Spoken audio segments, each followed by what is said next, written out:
Hi everyone, welcome to Eat Some Dough. Unfortunately this week I had a bit of a mechanical failure and my Mixmaster is not working, so I will not be making challah with you this week. But I wanted to take a minute and just expand upon the financial literacy that we've discussed previously. I think it's so great. There are so many videos out there. There are a lot of people talking about the importance of financial literacy, and it's huge. I think that the awareness is going up, and that's great. But I think it's really important to start with the basics.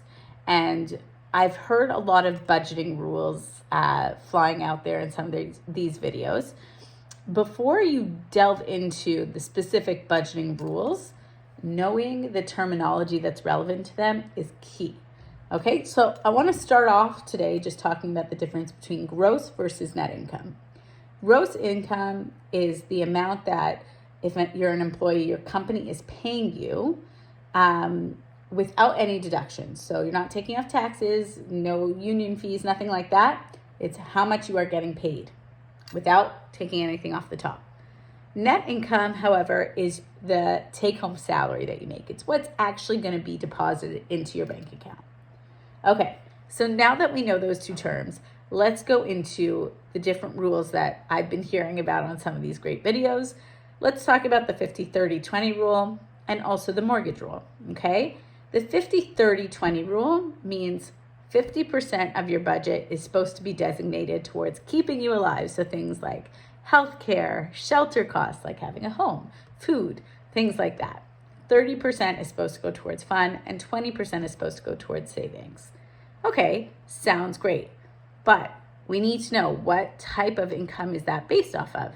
It's actually based off of net income, your take home at the end of the day, okay? Really important to know that. Now you're like, okay, within that 50%, how much should be designated towards my mortgage? Why don't I just apply the mortgage rule and then I'll know how much of that 50% is remaining?